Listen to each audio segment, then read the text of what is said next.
After Laura headed back to the United States, I flew to Khajuraho to see the impressive Hindu and Jain temples built between 950 and 1050. Of the original 85 Hindu temples, only 25 have survived. They were abandoned, forgotten, and overgrown by the jungles until hundreds of years later in 1838, when Captain T.S. Burt, a British engineer, rediscovered the temples and reported his findings. My guide explained that you could think of the temples as a book of life before there were books to read. People could come and learn about life during their times by looking at, or kind of reading, the thousands of statues that cover the temples. Since the kings that built the temples were always having to ward off invaders, many of the carvings tell about battle and preparations for battle. Lots of elephant carvings show how important they were. We see intricately carved statues of soldiers and their weaponry. We find musicians with their many instruments. You can even learn about dance. Classrooms and teachers were central to village life. Here, instructions about punctuality, as 4 tardy students are left to wait outside. Some of the statues deal with love, courtship, and sex, and were intended to liberalize Hindu teachings and ideas. The temple complex has been named a UNESCO World Heritage Site. Months beforehand, as I planned my trip to India, I booked flights to Kolkata, another city I have never visited. My intention was to visit my classmate Sudhir Prakash. The last time I saw Sudhir was in 2017, when he invited our class to end our 50th class reunion with a complimentary 3 nights at his family's Glenburn Tea Plantation Resort in Darjeeling. Sadly, Sudhir passed away before my visit. I continued on and had a lovely visit with his wife Poonam and their family. They gave me a complimentary night in their Glenburn Penthouse luxury hotel in Kolkata. Everything from the bedspreads to the tables were adorned with tea leaves. Having never visited the city before, I was also blessed with a complimentary tour of Kolkata. Calcutta, now named Kolkata, was the capital of British India from 1772 to 1911. That's when the British literally moved their capital from Calcutta to Delhi. My tour guide was the very knowledgeable Navpreet, who loves her city and enjoys sharing its fascinating history. This video will only be a brief summary of what I saw and learned. We started from the bustling flower market. Flowers are in daily use.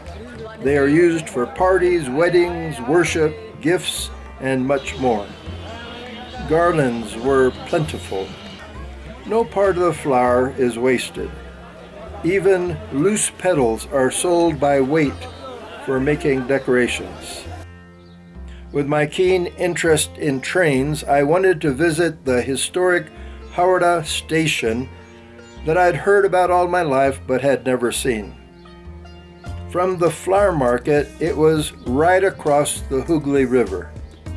We decided to go to the station by walking across the Howrah Bridge. From the bridge, you could look down on a part of the flower market. We were not the only ones crossing the bridge on foot. Built by the British, the Howrah train station is the largest and busiest railroad complex in India, as well as one of the largest and busiest train stations in the world. It has 23 platforms. A unique feature is that you can drive up onto the platform and get out of your vehicle right beside your train. Throngs of people enter the station every day, bound for hundreds of destinations, both near and far. For some variety, we took a ferry back across the river. Again, we were not the only ones wishing to cross. As we crossed the river, we passed some men fishing from their fishing boat. The ferries are used by thousands of people all day long. Navpreet took me to 3 distinct sections of the city. The first section she called the White Section, which was where the British lived and built their buildings. St. John's Anglican Church still has an active congregation. It features lovely sculpting and paintings. When the famous painter John Jeffany painted his version of the Last Supper for the church, he used faces of prominent people from town. The center of the British section was a lake where they got their water. Lord Wolseley was dissatisfied with his ordinary quarters, so he took it upon himself to build a presidential palace to live in. The Scots wanted their own place of worship. The British granted a place to build their church with the stipulation that its steeple could not be higher than the steeple of St. John's. It wasn't. Then they added a weather vane on top. Next, we were taken to what Navpreet called the gray section of town, which was a mixture of many ethnicities. To illustrate, she took us to the 2 synagogues in that part of town. They had been restored due to the fundraising efforts of one single woman, plus help from the city government, as a way of preserving history. This was the larger of the 2 synagogues, and here we have the smaller, less ornate one. Finally, we went to what Navpreet referred to as the black section of town, which was where the Indians lived. To illustrate this section, she took us to the marble palace built by Raja Rajendra Mulk in 1835. He was an influential merchant, art connoisseur, and philanthropist. His home was filled with art from around the world. Next, we visited the section of town where idols, both big and small, were made for various religious festivals. They begin by making a frame over which they add layers of clay from the nearby river. Finally, they are sculpted and painted. At the end of the festivities, the idols are released into the holy Hooghly River. When we visited, they were making idols for the upcoming Hindu Durga festival. We stopped for coffee at the coffee house next to the university where Navpreet studied and earned her MBA. It was packed with students. Such coffee houses across the country were places where people met to discuss various topics. This particular coffee house was where the freedom movement from British rule started to be discussed and may have been part of the reason the British moved their capital to Delhi. The street outside the coffee house was lined with booksellers. Book collectors find it a good place to search for old rare books, of which there are many. Lastly, we visited the most visited place in town.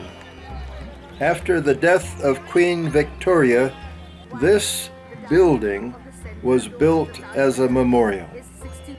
Queen Victoria sits at its entrance.